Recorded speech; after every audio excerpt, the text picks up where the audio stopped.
Hemos hablado bastante aquí en Tiro al Blanco y vamos a hablar nuevas veces del discurso de Danilo Medina.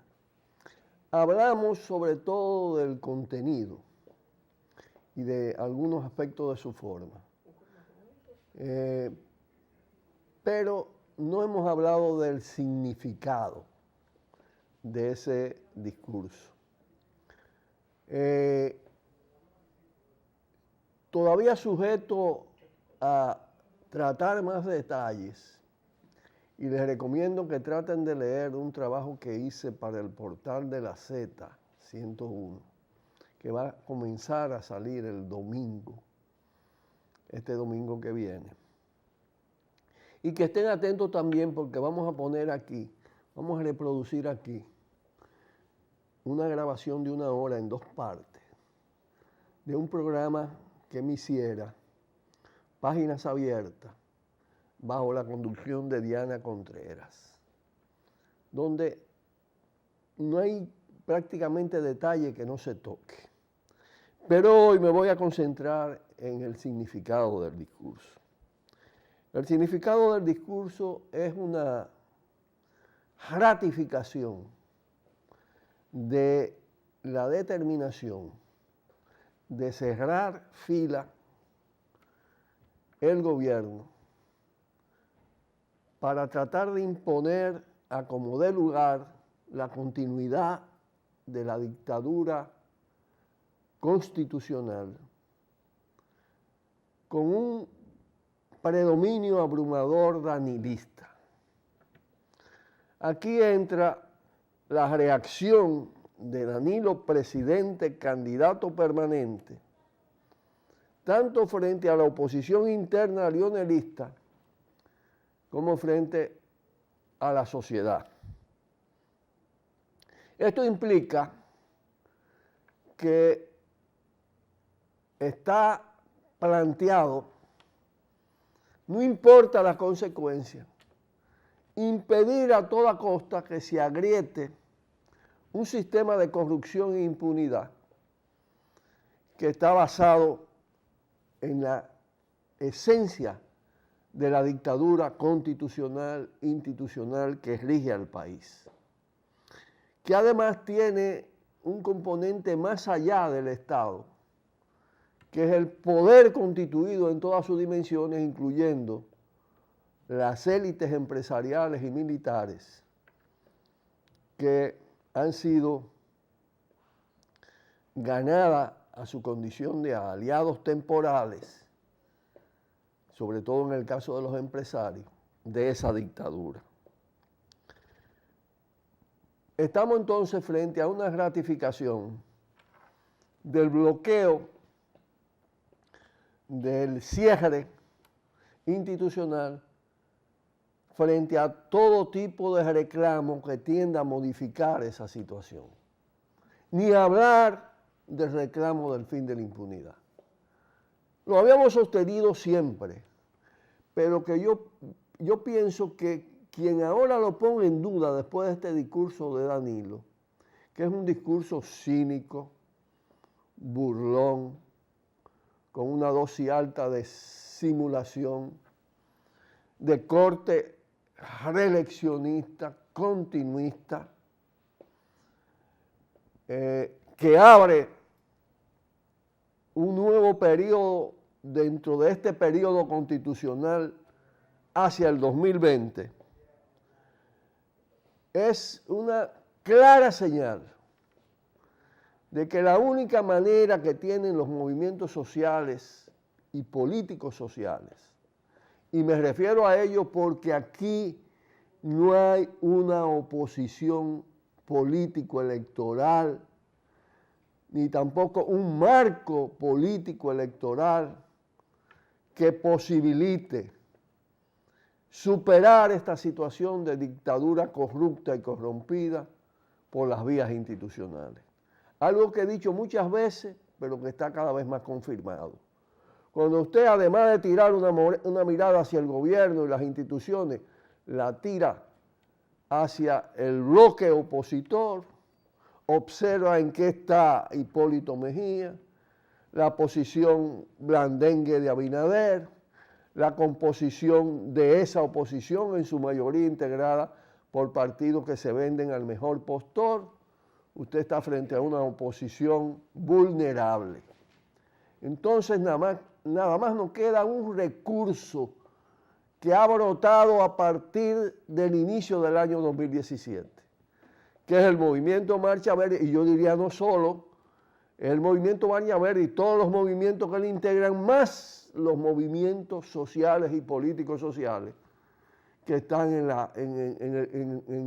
las luchas actuales. Y entre ellos emerge con mucha fuerza todo el movimiento por el agua y por la vida, el movimiento ambiental, que es un movimiento esencialmente también político. Es un movimiento social, pero con un reclamo que choca con las fuerzas del poder y especialmente del poder transnacional, que además está estrechamente vinculado al poder local. Esos movimientos están ante un desafío. Tienen que reflexionar seriamente sobre este tema, porque eso que se ha ratificado el 27 de febrero crea una situación de parálisis si no se rebasan las demandas simplemente reivindicativas o la propuesta simplemente de reformas. Ese tranque paraliza al mismo tiempo. Cuando llega el movimiento a un nivel, es lo que pasa en cierta medida con el movimiento Marcha Verde, que conserva todas sus fuerzas, pero no toda su dinámica. El tema es que frente a un Estado como este, a un poder mafioso como este, que además se cierra toda posibilidad de modificación y dice voy para allá y voy al continuismo y voy al reeleccionismo y no me importa nada, usted tiene que trazar una estrategia. Y esa estrategia no puede ser otra que decir con toda claridad que hay que desmontar esta institucionalidad, que hay que desmontar este orden constitucional basado en la Constitución del 2019, lo que implica instituciones, gobierno, todo esto, para reconstruir la República Dominicana a través de un proceso constituyente. Pausamos y volvemos. Cuida. Bien, Tino al Blanco sigue. Y eso que le decía de que hay una determinación danilista de imponerse, incluso frente al tema de la interna del Partido de la Liberación Dominicana, y lograr una hegemonía absoluta al interior del partido y al interior del Estado, de cara al continuismo, se está reflejando con mucha fuerza en el caso del conflicto de la Asociación Dominicana de Profesores, ADP, y del Ministerio de Educación, que realmente es la forma del conflicto, lo de ADP y Ministerio de Educación. Es un conflicto danilismo-leonelismo al interior del poder del partido y del poder del Estado. El Ministerio de Educación, que es de los ministerios que por las maniobras mediáticas tiene hoy menos rechazo, es sin embargo un ministerio que al frente del actual ministro ha refrendado, ha dejado sin sanción toda la corruptela y la perversión del 4%. Hay que ver el robo en el proceso de construcción de las instalaciones escolares en la República Dominicana y cómo se han despreciado los contenidos. Ahora están haciendo un esfuerzo por dar señales de que están por elaborar programas de educación que llenen los enormes vacíos que deja también una tanda extendida, mal planificada, prácticamente sin contenido. En ese contexto está más presente incluso que los posibles contenidos está mucho más presente el control de la institución, en relación también con la situación interna del ADP.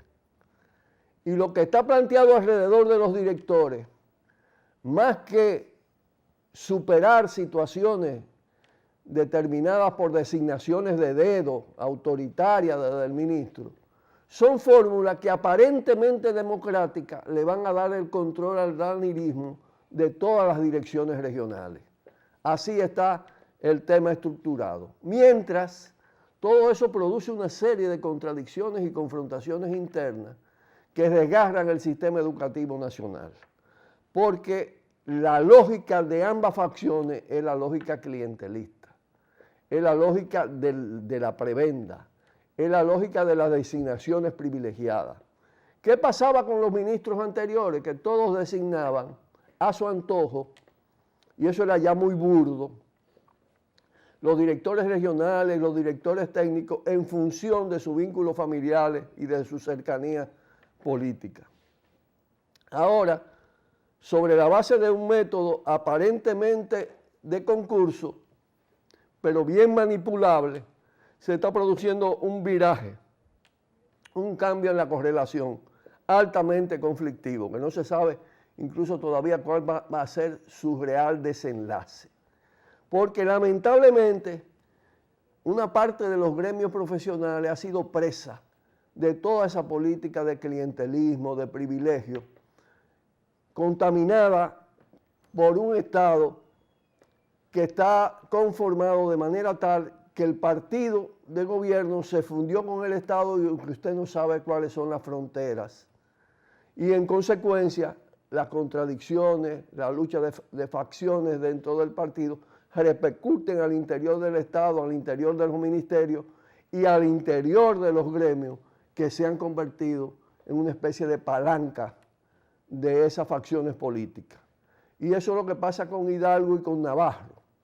Uno con rostro más tranquilo, otro con un rostro un poco más agresivo, con una lógica mucho más gremialista, más confrontativa, pero en fin de cuentas son astillas de un mismo palo.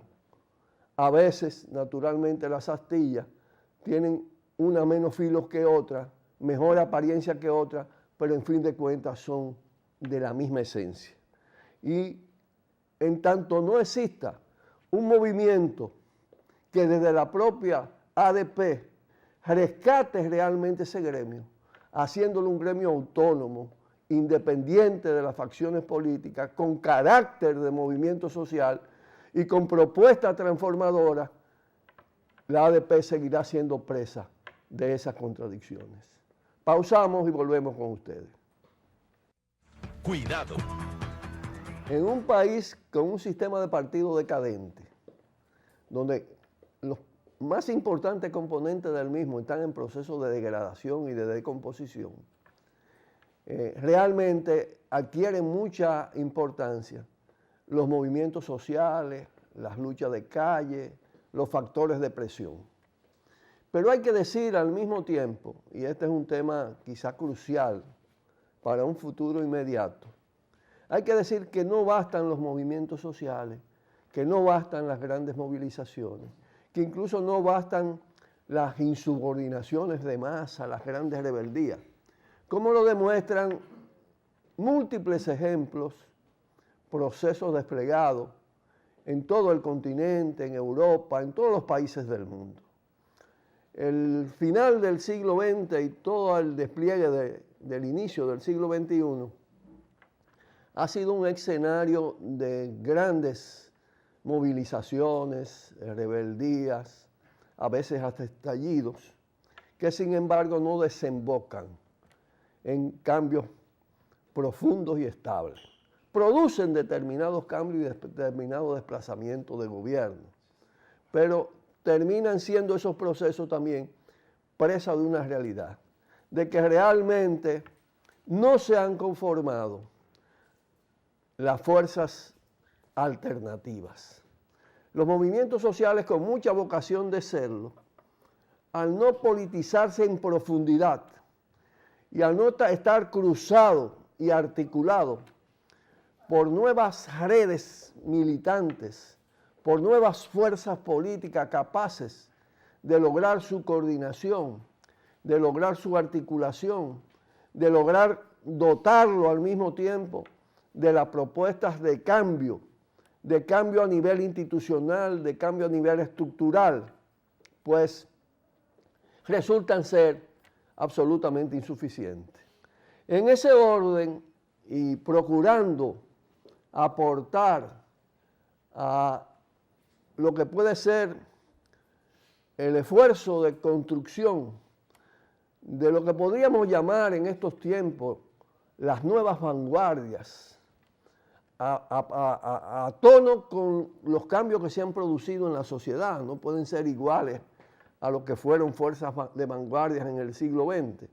A tono con eso, el movimiento camañista y fuerzas aliadas hemos organizado en el marco de un proceso congresual del movimiento camañista que debe concluir a finales del mes de abril, hemos organizado un seminario que tendrá lugar el 18 de este mes de marzo, que estará dedicado a Orlando Martínez, como le dije ayer, inspirado en las ideas de Marx, inspirado en todo lo que ha sido el marxismo creador en los últimos tiempos.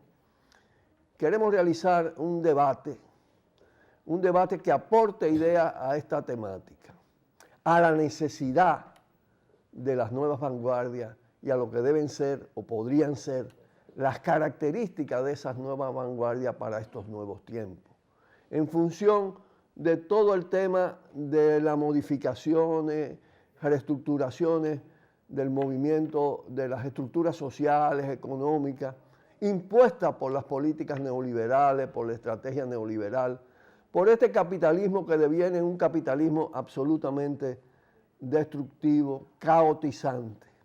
Ese es un desafío extraordinario, que está presente aquí en República Dominicana y que está presente prácticamente en todas partes del mundo. Puede haber grados distintos en cuanto a los déficits en la conformación de esa fuerza, pero el déficit persiste. Yo creo que en casi todos los países donde incluso se están desarrollando, como se ha desarrollado aquí alrededor del tema de Marcha Verde, movimientos de masas realmente extraordinarios, prácticamente como no se habían registrado en décadas. Y ahora, por ejemplo, tenemos el movimiento ambiental enfrentado a las grandes mineras y a toda la política destructiva del capital transnacional. Este desafío de aportar ideas para esforzarnos y construir esas nuevas fuerzas conductoras es sin lugar a duda un tema de crucial importancia para la República Dominicana. Las invitamos a participar. Va a ser en el Paraninfo de la Facultad de Ciencias Económicas y Ciencias Jurídicas y Políticas en la Universidad Autónoma de Santo Domingo, todo el día del domingo 18 de marzo. Homenaje a Orlando Martínez, que cumple un año más de haber sido abatido el 17 de marzo, que además se va a conmemorar ese día en la universidad el viernes 16, por razones de docencia, y el domingo entonces tendremos esa actividad muy apropiada para todo lo que fue el ideario de Orlando Martínez y sus grandes esfuerzos de elaboración político-teórica. Así que nos despedimos de ustedes hasta el próximo lunes con un fuerte abrazo de este espacio donde se puede decir, y todos los días se confirma, lo que otros y otras, muy pocos y muy pocas, se atreven a decir. Hasta el lunes. Buenas tardes. Por el multimedio, Tiro al Blanco, bajo la coordinación y participación de Narciso Isa Conde. La verdad sin dobleces, para hacer realidad los ideales del coronel Camaño y el inmenso Che Guevara. Cuidado, Tiro al Blanco.